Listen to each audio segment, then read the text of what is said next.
sunlit world of what he believes to be reality.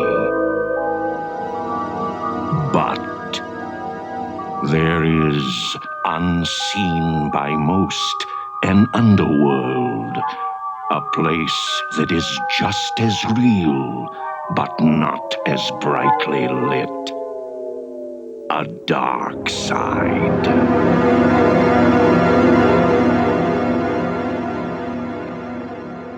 Hey, what's up, and welcome back to Talks from the Dark Side. I'm Joe Lascola. I'm Sean O'Rourke. And I'm Chris Bahr. And today we're talking about Episode 7, Inside the Closet, with an original air date of November 21st, 1984. We're trying something a little different this episode, so we're going to give you a brief synopsis crunch, according to the interwebs and or Fangoria magazine, or vintage Fangoria magazines. This one today is not one of the original Fangoria synopses, so let's hit it. Graduate student Gail Aynsley takes up room for rent in the house of Dr. Fenner, the dean of a local veterinary school. She discovers that her new room has a strange miniature door inside it and estimates that there may be something lurking on the other side. Directed by Tom Savini and written by Michael McDowell. Written by Malcolm McDowell. Yes, it was Malcolm McDowell the whole time. I had no idea he was a screenwriter. Me neither. Actually, I totally thought it said Malcolm McDowell. I just was like, oh yeah, that's close enough to Malcolm. Sure, obviously, brain. So he's actually like a heavy hitter on this one. Yeah, this guy wrote Beetlejuice and The Nightmare Before Christmas. Oh my God. And Stephen King's Thinner, or Richard Bachman's Thinner. Okay, another movie I like quite a bit. Yeah, he did 6 episodes of Tales from the Dark Side, and then a couple years later did 2 episodes of Monsters. Yeah, I think he directed a Tales episode as well. The Seasons of Belief episode with the guy from Creepshow. I forget his name. They're creeping up on you. The old guy. Oh shit. Yeah, who was that? Oh yeah. No, I forget his name, but yeah, it's the Grither episode where they're too big. Anyway, we'll get to it. Yeah, we're getting there. Yeah. So, he also wrote the screenplay for Lot 249. He didn't write the story. What is that, Sir Arthur Conan Doyle? Yeah, the original one. Yeah, he did the screenplay, though, which is equally as important. Yeah, and he wrote The Lover's Vow, too, for Tales from the Dark Side, the movie. Yeah, between this series, Monsters, and then the Tales from the Dark Side movie, he's definitely, a good guy to have, on the cast here. Absolutely. Just real quick, I just happened to look at his bio because it said something kind of curious, and then I opened it up and it was like, he was an avid collector of postmortem photos, specifically train decapitations. Whoa. That's a very specific hobby to be into. He would collect specifically train decapitation photos. He was really disappointed when that guy in The Being fucking actually was able to make it across those tracks in time. He was like, damn, that would have been a good one to keep. And he also collected baby casket plaques. Okay. It's interesting. Yeah, he had some hobbies. The guy that wrote Beetlejuice, it lines up. He was a morbid kind of guy, and I'm kind of into it. And he passed away in 1999 in Massachusetts. Yeah, and then he had he was working on a novel at the time called Candles Burning. Oh yeah. And then that was actually picked up by Tabitha King, Stephen King's wife, and she published it a little later. Oh, cool. He started that in like 1950, I read. Yeah. And then she finally finished it like after he passed away. That's crazy. Yeah, so he was, I guess, again, between working on this series and then, everything else, he was in with the Rubensteins, Stephen King. Yeah, and then of course fucking Tom Savini is directing this. I mean, he's directing and he's doing the creature effects for this episode. Yeah, and Tom Savini, the director of Night of the Living Dead remake. Well, 1990, yeah. It's a good remake. That's he's done a couple other things, right? Yeah, just a few. He actually did a one episode of the new Creepshow series. Yes, the Loch Ness Monster episode or whatever. Yeah. Man, he's really famous for doing the makeup effects on this character called Jason or something. I don't know. Well, he was also he's also an actor. He's been in Knight Riders. I love him as, what was his character in, what was that fucking Robert Rodriguez movie? Oh, Sex Machine. Yeah, Sex Machine. With the dick gun. Yeah, the pistol dick. Yeah, From Dusk Till Dawn. He's also one of the bikers in Dawn of the Dead. Yeah, he was in Martin and The Ripper. Probably what he's best known for. And you can see him as a zombie from Dawn of the Dead in Land of the Dead. He's still walking around there, Joe. Lest we forget, he is one of the couples, one of the guys who gets killed in Maniac by himself. Yeah. It's not Joe Spinell. It's Tom Savini jumping on the top of the roof and blowing his own fucking head off. It's a metaphor for his acting career. Oh, yeah. Or his personality, I would say. Yeah. Well, since we're ripping on Tom Savini. Break the knife out and just stick it right in the jugular. Look, let me preface this with the fact that Tom Savini was like one of the biggest inspirations for doing special effects makeup. Of course. I mean, I think he's a lot of people's, right? Especially people my age. Yeah, the guy's a legend. The guy's a legend. Unfortunately, he's kind of a dick. And I met him twice. Now, I think I told this. Did I tell the story on the main feed episodes for Movie Dumpster? I might have. You may have, but it's probably been a couple of years, to be honest. It's worth telling again. It really is. So I'm 16, and I have just seen Creepshow in a real way, where I'm like, wow, this is the fucking greatest movie ever fucking made. Oh my God, Tom Savini is going to be at Monster Mania, which is a convention we have here on the East Coast. So he's there, and I'm like, fuck, this is going to be amazing. I got his fucking book. I got a copy of Creepshow. I'm like super excited to meet this guy. So I go up to him, and I'm like, and I'm talking to him, and he already feels like he doesn't like want to be there or like talk to me because I'm just like a little kid or whatever. You know, I'm a teenage kid. I don't know. But I'm like, oh, yeah, I read the book and I love Creepshow so much. And I'm like, man, the way you did those bullet holes where you, like, put it on the people's head and, like, pulled it off with the fishing line, I was like, that's genius. And he's like, yeah, well, they don't do it like that anymore. It's old, And I'm like, huh. What?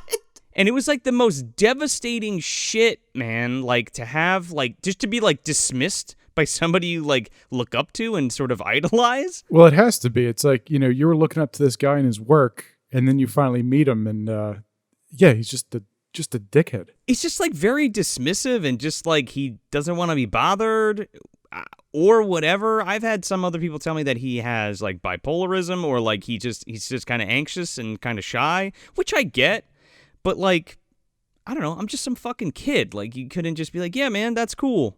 Or whatever. He was the same way when I met him at a different convention. Yeah. I was like all excited to talk to him about effects and like his school because he does the effects school in out of Pittsburgh. Yeah, I was originally going to go to that. That's another story for a different day of why I didn't go. But yeah. But yeah, Tom Savini. It's like I was all excited to meet him and talk to him about the school, and it kind of like changed my mind a little bit. Did it really? Yeah. It's just I'm like, oh, this is how it is. All right. And it wasn't like a thing of like, I know people at conventions are always sort of, you got to catch them on a good day. But yeah, he was just very cold and like not friendly. Didn't want to be there. And, you get excited to meet someone like that. And it's like, all right. It didn't sway me from doing makeup effects, but like it kind of hurt my soul. I thought that like he'd be very encouraging. And so I met George Romero around the same time, and he was super supportive, and it was cool, and I was expecting to have a similar interaction, and I didn't get it. So let's fast forward to Joe when he's 33 years old. Talking about this show right here, right now. Talking about the show right here, right now, and my second encounter with Tom Savini. Oh, God, I forgot you said there was a second one. My bad. Oh, yeah. That's what I'm saying. This is the best one. This is a recent scar. So, again, Monster Mania, and it's COVID's happening, so they can't have it where they normally have it. So the Mahoning Drive-In Theater opens their grounds to have the Monster Mania convention there and show films, and they showed Creepshow that night and a bunch of stuff. They showed it on Halloween last year. So now, 33-year-old Joe is like, oh, man, I have watched way more movies since I've been 16, and I love The Prowler, and of course, I still love Creepshow and stuff, but I love The Prowler as well. So I had put a costume together a while ago of Rosemary's Killer, like in the movie. So I was like, I get a second chance to meet Tom Savini and kind of amend that shit that happened when I was 16. And I'm going to wear the full costume to a movie that I'm sure not a lot of people like talk to him about. Or, I would assume not a lot of people are coming dressed up as the fucking Rosemary's Killer. So anyway, so I go there and I have my Italian debut or whatever the fuck they call it in Italy. And I go in to the snack bar and I go to get his autograph and meet him again. So I walk up and he's like looking at me, but like looking away at the same time. Like, he's looking at me, then he's looking away. He knows you're going to talk to him. Yeah, so I come up. What gave it away, you think? Could it be me dressed up in the fucking costume of one of your early films? Maybe. Yeah, he's like, don't recognize me. Which is shitty. So I'm like, hey, how's it going? He's like, hey. I'm like, what's going on? He's like, And I'm like, okay. And I'm like, yeah, I love your work. Like, again, I told him again, I was like, you're a big inspiration to me as a special effects artist and stuff like that, And he's just like, oh, that's, yeah. And I'm like, cool. So I pull out the poster. Mind you, I'm dressed up in this whole fucking getup. You can't even see my face because I'm in the whole costume, right, with the fucking helmet and everything on. If you don't know what the Prowler is or Rosemary's Killer, look it up. And the killer with the helmet and the fucking coat and the jacket and everything, I'm all decked out in this shit. So I open the poster and I put it down, and he's like, Rosemary's Killer. Yeah, I worked on that, remember? And I'm like, yeah, I'm in the costume. Oh my God. Like, no shit, you worked on this. Why do you think I'm talking to you? Yeah, and he's like, yeah, where'd you get this? And I'm like, eBay. And he's like, And he's like signing this, and it's just super awkward. Yeah, meanwhile, doesn't even mention the costume you put together. Doesn't even mention the costume or like, hey, that's really awesome or whatever. Like his wife was like, wow, that's great. And he like just didn't respond. So I was like, oh, can I get a picture with you? So we stand up in the picture, and that was it. I was like, thanks so much. And he's just like, yep, thanks.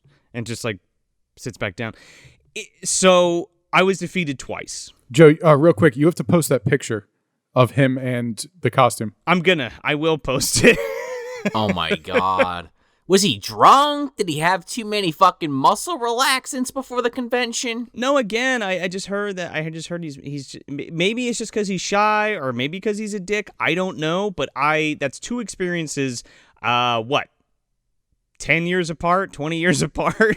Yeah, 2 strikes, you're out. So I'm just like, it was a fucking drag, but it was also hilarious. I walked out of there laughing because I was like, I guess that's just the way he is. Yeah.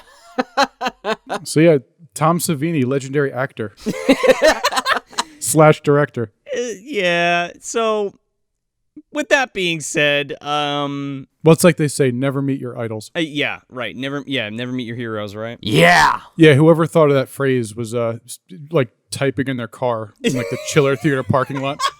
After meeting Tom Savini. Yeah. It's like, man, fuck that guy. Never meet Tom Savini. Wait, that sounds mean. Hey, guys, hashtag never meet your heroes. Before hashtags were a thing, yeah. After buying the entire Dark Shadows series for $12 on a bootleg DVD. So real quick, just a couple little things before we start talking about this, because there's a lot of good things in this episode. Patrick McNee, who's the doctor in The Howling, he apparently did the intro to Tales from the Darkside in the UK. I had no idea about that. Have you heard this? No. He's credited on IMDb as the narrator, and there's only one guy who does the narration for the US version. So I need to track this down and see if we can find this so we can post it and show people. But yeah, he's credited as like doing the UK intro, so that's something. I have to hear this now. Yeah, right? I gotta find it, because I've never even heard of it, like, in all the years that we've been into the show and, like, researching it or, like, finding, like, cool shit about it. I wonder how stupid it is. It might be neat. Yeah. He's good. I don't know. You throw a British accent on anything and it sounds good. The original one has there's like a soul to it. Oh, well, yeah, it's creepy as fuck, yeah. You know? So let's talk about Inside the Closet. Man, we got one banger after another with this. We got Slippage, we got Inside the Closet, and we got a couple fucking bangers coming up because I got to tell you something. This feels like the series is starting to hit its stride. Right? Yeah, it's like this is where we're finally getting into a steady, like, you know, feel of like just solid stories. Yeah, it's hitting that groove. And man, we got Fritz Weaver here doing his fucking thing as Dr. Fenner. I'm a huge Fritz Weaver fan. Obviously, the beginnings at Creepshow. You know, he plays the doctor or the dean rather in the crate segment, who's like always running around with like the college girls and stuff, and then ends up with the janitor, and they pull the fucking the titular crate, the Arctic Expedition monkey out of the fucking basement or the underneath the stairs. Yeah, and then it kills Adrian Barbeau. Well, yeah, he just tell to call you Billy, man, and there you go. Just have it call you Billy. And here, it's like this is where we see more of that crossover between Creepshow and this series. I'm almost positive John Harrison is doing the music in this episode too, and I believe this is one of the ones where the original score is intact. It is, yeah, because it's John Harrison. Yeah, it's really good. It's great, and it's like the remnants of Creepshow. This episode, it's like the crate light, I would say. Yeah, it almost feels like a little bit more produced than some of the other ones. Like there's more money that went into this, it feels like. Well, that's what I'm saying. It hit its stride. It's hitting its stride now. It's hitting that groove, man. Yeah, Joe, that's like really the best way to kind of describe this. It's the crate light. That just dawned on me. So Fritz Weaver is Dr. Fenner, and it's great because he's the dean of the veterinary school, and this chick Gail comes because she's looking for a room for cheap. Yeah, for cheap, and he's like the last guy in the fucking town with a room. Part of my headcanon here is that we're actually near Miskatonic University. Yes, I would agree. And Fritz Weaver is actually David Gale. Dude, he is hobnobbing with fucking David Gale and Jeffrey Combs for sure. Yeah, there's definitely a lot of Dr. Hill in here. Oh, yeah. I love all the rules he fucking lays down for this rental, though. He's like, no TV, no radio, no boyfriends. Basically, don't make a peep because I'm busy at all hours of the day and I need absolute silence to do my job. No boyfriends trooping around through the night? You know, he's like this fucking super learned guy who's a no-nonsense fucking dude. And I guess, so he's the dean of the veterinary building or the hospital or whatever the fuck they have, a school there. But he's also, it's like partly anthropology as well. And like throughout the house, there's monkey and baboon skulls and teeth and shit. And like, yeah, and here's where we get sort of a tease at like what's kind of going on here. Yeah, there's like the evolutionary skulls and mouths and teeth of primates and shit, and there's like mounts on the wall and stuff like that, almost suggesting that this creature that we come to find out is like possibly a missing link or something. Maybe. Yeah, this episode, there's a lot that it teases with, but doesn't fully explain a lot of things. Yeah, you know. But it's fun. Don't get me wrong. It makes it work. Oh, that's half the fun, is just kind of looking at all the shit in the house and trying to put it all together. And then with what he says too, when he mentions his daughter and kind of like what his personal life is like. Yeah, and there's like snippets of that. So she rents the room upstairs on the third floor, and there's this little fucking closet. It's like an Alice in Wonderland room. And that's the first thing she notices. Yeah. She's like, what the fuck is that? Oh, that's the closet. It's locked. It's been locked for years. I got the fucking... I lost the key. Lost the key. My daughter lost the key. There's a standing wardrobe there. Don't worry about it, okay? Good night. Well, and it is like, I say Alice in Wonderland because literally it's themed that. They even show like pictures of Alice in Wonderland, but it's like this tiny ass fucking door from like the beginning of Alice in Wonderland. You know, it doesn't have a talking doorknob on it, but... Sure. I mean, yeah, you could. I guess you could correlate that. Yeah, for sure. Yeah, it's like a weird little like half door. Yeah. That's just it's strange in itself. It's a door to like a crawl space. I would assume if I saw it. You know what I mean? Yeah, yeah. In the attic because it's on the 3rd floor. But Fritz Weaver mentions that like this room used to be his daughter's room. Yeah. And that comes up a bit later because it's just like, okay, this is my daughter's room, but, you know, she doesn't live here anymore or whatever. The way he delivers it, too, is really just, you could tell there's something going on. Oh, yeah, immediately. Oh, yeah, because he walks into the room and he's, like, looking around. If you notice, he's, like, looking around, like, to see if anything's in there, and you're like, oh, what's he doing? Why is he doing that? Yeah, right. Yeah, just being, like, a all-around weirdo. Like, sketchy, kind of. It's like, yeah, I want to rent a room here. He's also like a super well-versed fucking asshole, too. Oh, yeah. Like, he makes fun of people in a kind of a passing way, almost. But I love how when she does take the room and she's, like, unpacking her shit, and this is when she starts to, like, feel like she's got eyes on her. Yeah, you know, she's unpacking her stuff, and, like, this fucking door won't open. She, like, tried... She's such a fucking little pain in the ass, too, because she's like, oh, the closet's closed? Okay. And then she's, like, takes the fucking key out of the door and, like, tries to open it and shit. Because that night, the first night she spent, she thinks she hears, like, rats in the closet. She's like, Dr. Fenner, there's rats in there. And he's like, I assure you, there's no rats in there. The only rats in this house are in formaldehyde, my dear. Goodbye. Yeah, he's just outright immediately dismissive about it. Oh yeah, any excuse to fucking just be like, yep, nope, you're crazy, whatever. Nope, you're wrong. But then she does get it open with that key you were mentioning, Jill, like the one for the actual main door. Well, does she? It just kind of opens by itself.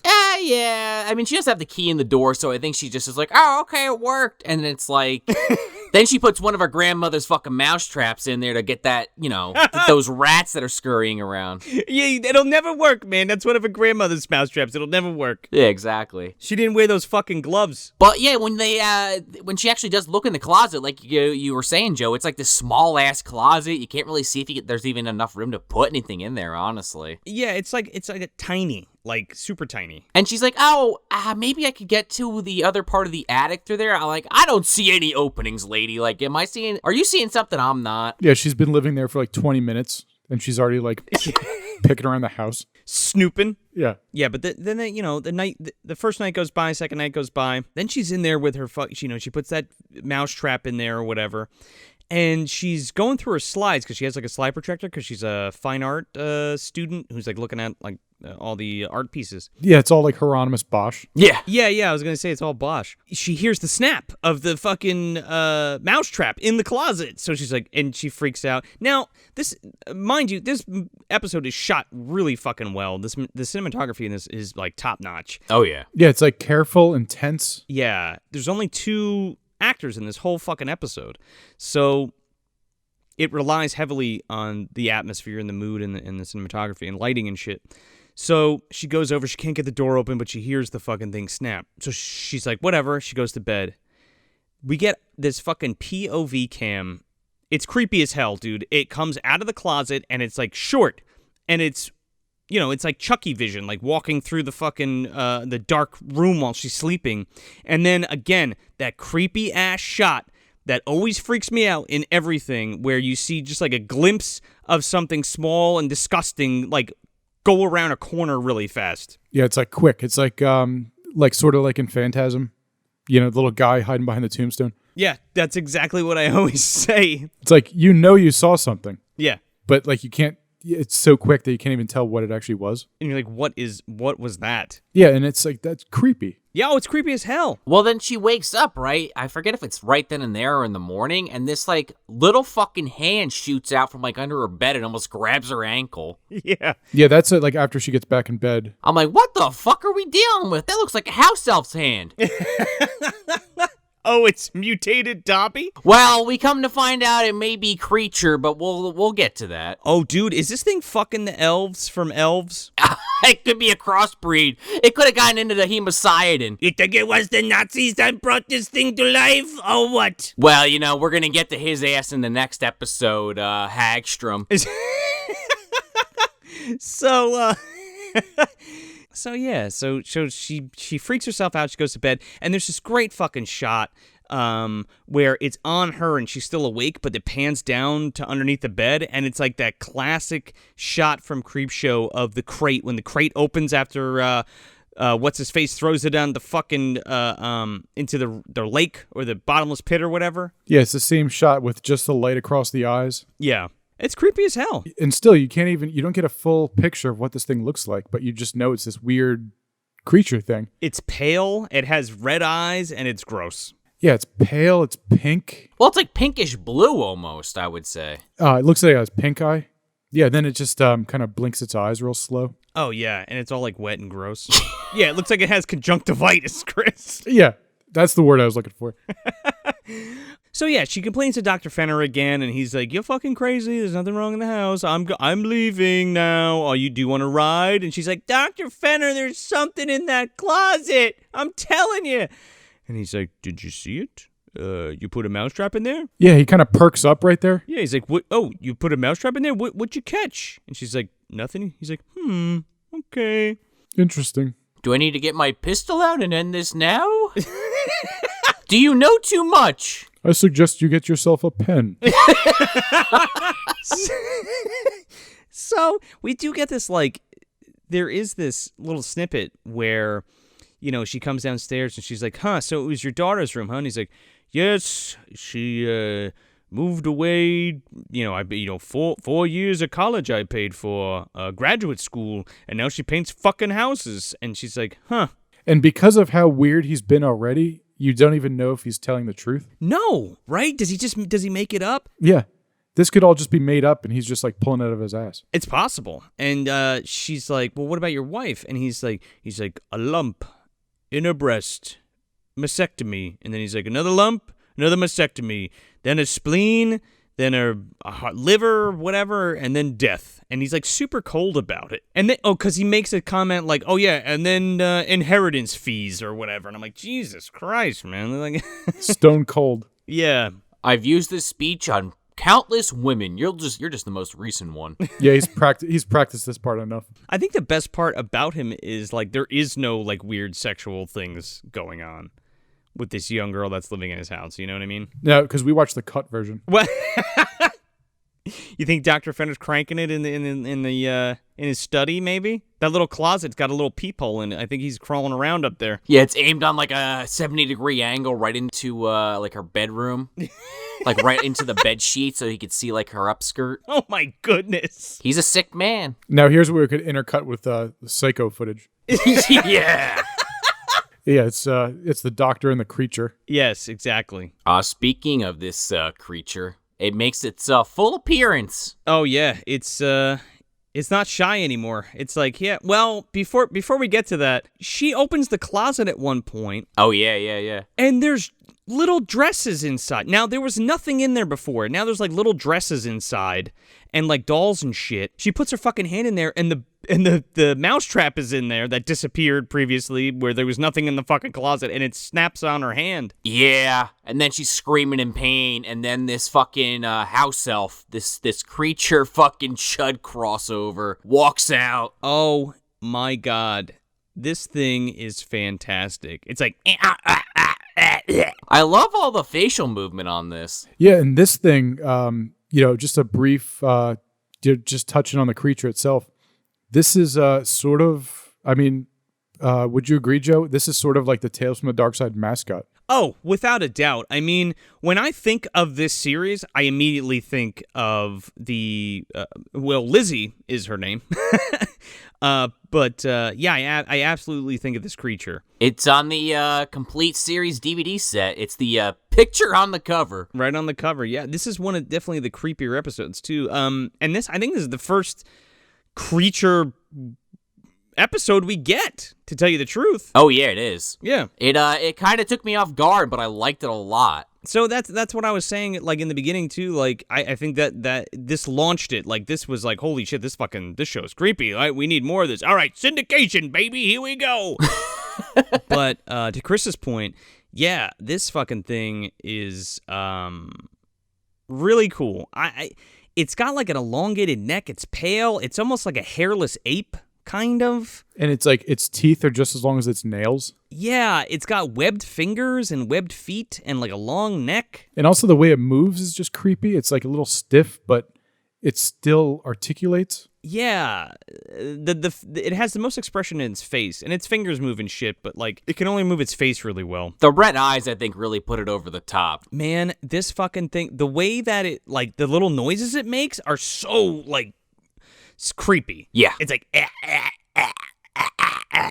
Well, it's hungry. Yeah, it is. Oh, by the way, I guess this thing was in, like, storage for, like, years and years and years and in somebody's collection, but Tom Spina Designs restored the original Lizzie puppet from this episode. If you head over to his Instagram, you can actually see the restoration pictures and stuff. It's fucking awesome. Oh, that's so cool. Yeah, it's really cool. But yeah, the way this is shot, it, like, jumps on her back and, like, scratches her back and then, like, pulls her head back and she, like, slips and falls backwards and she, like, slams on the ground. And then this little thing, like, drags her inside the closet, TM. Yeah, this whole part here is, like, it's, like, a little uncomfortable. Yeah. Just the way it's, her expression when she's knocked down. It's like she's not dead, just sort of, like, half conscious. Dazed, yeah. It's, this part's definitely weird. She's definitely in shock, too. I mean, she's got this shit scared out of her. Well, she's about to be eaten alive. I hate to break it to her. So that's it. She gets gobbled up in the fucking closet, and we cut to the next day, and Fritz Weaver's on the phone with her mother, and she's like, yeah, I talked to her last night. Well, madam, I rented her a room. I'm not her legal guardian. No, I'm not going to go through her little address book.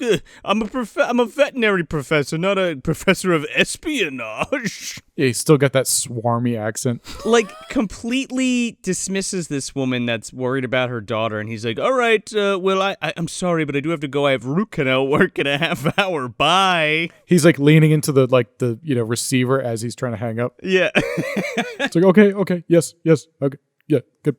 Yeah, okay, bye. Okay, bye. And this whole time... Yeah, in the background, we see Lizzie walking down the steps. Yeah. Like, right in the background. It's not super there, but it's, it's in the background, so you can see it out of focus. It's just out of focus, like, over his shoulder, and it's walking down the fucking stairs, and he hangs up with Miss Aynsley, and he, like, screams because this thing grabs his leg, and he's like, oh! And he looks down, and he's like, oh, you scared me, you little sweet little thing. And he starts petting it and shit and picks it up. Yeah, picks it up, starts babying it. He starts kissing it and stuff. He's like, oh, who's my little girl? Oh, you're so sweet. Oh, I love you. I'm going to take you up. Let's go upstairs. I'm going to put you down for a nap and I'll read you a story, okay? And it's like it's trying to talk here, too. I thought it was actually saying something. I think it's just like creature noises. I think it's creature noises, but you're absolutely right. It's like, It's like smiling and everything. oh, yeah. It's kind of cute. Yeah. And it just hugs it and, brings it upstairs to read a story. Gives it a nice little kiss, nice little hug, and then takes it upstairs. Credits. So what do we all think of this episode? Oh, it's great. Yeah. That's kind of where I am with it, too. It's my favorite one so far. I'll say that much. I like this a lot. Man, I love this episode so much. I mean, it's got everything you could ask for. It's got great lighting, cinematography, a fucking little rubber monster made by Savini himself. You got that John Harrison score kicking up. All the original score is intact, no matter where you watch this episode, and it's great. And it has the signature, like, the woos, the Creepshow woos, if you will. And Fritz Weaver, man, like, he is... there's just something about the presence that man brings to anything that he's in. He's in another episode later that we're going to get to called Comet Watch. But man, he is just fantastic. And the setting of this is right up my alley too. Like I wish I was Fritz Weaver's character, Dr. Fenner. Like I wish I had this like old ass mansion with like all this stained glass and like monkey mounts and apothecary and pickled rats and shit. Like that's my business. Baboon heads on the wall. Yeah. You wish you had a little creature for a daughter? Come on, man. You know I do. You know I do. You know I wish I had that little fucking closet upstairs with my little monster girl in it. You'd have your Beekler version, though. You'd have the Beekler creature. Oh, yeah. It'd have a big fucking eyebrow, yeah. Yeah, this is one of the most iconic Tales from the Darkside episodes. 100%. This is, not only is it one of the best episodes from the entire series, but, to get it this early on in the run of the series, it's like this kind of gets you excited to watch more. So, it's really glad because this is the 6th episode? 7. So this is the 7th episode, 8 if you count the pilot. Yeah. And to get this kind of quality right off the gate, we're still kind of early on in season 1. Yeah. So, having something this strong this early, I think it's really good for, to set a pace for the rest of the series and, sort of a, benchmark for the quality of the episodes. Absolutely, dude. And, it's like, it is, there's kind of all sorts of bases that Tales from the Darkside covers. You have comedies, dramas, thrillers, but mainly it's a horror series. And this is where the horror really shines. Absolutely, dude.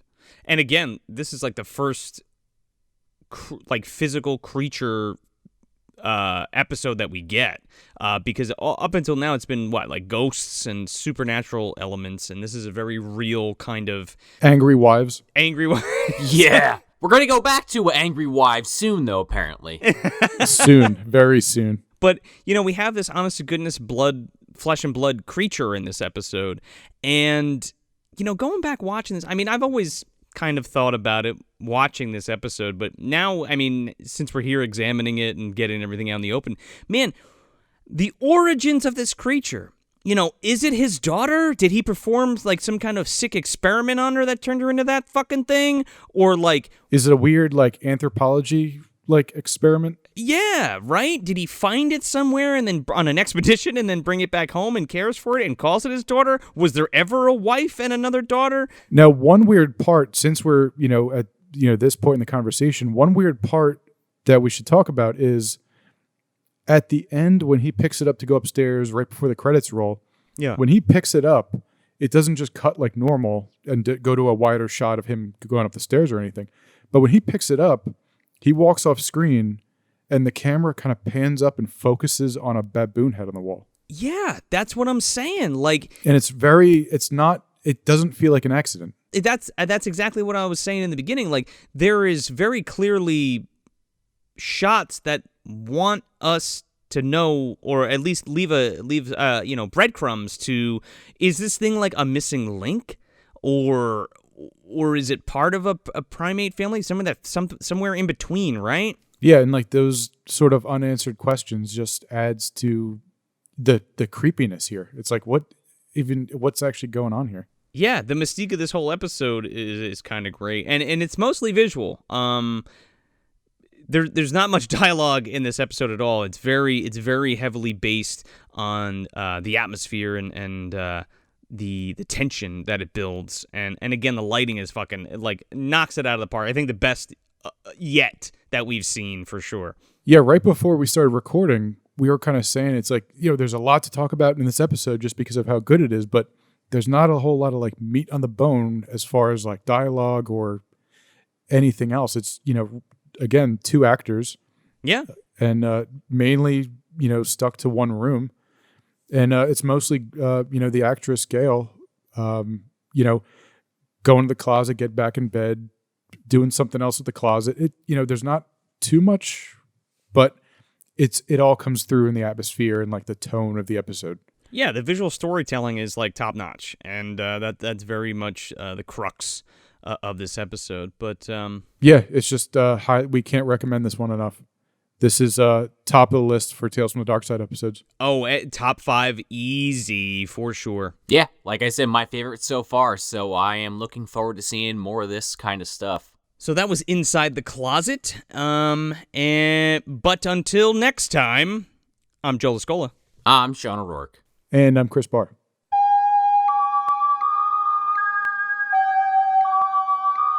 The dark side is always there, waiting for us to enter us. Until next time, try to enjoy the daylight.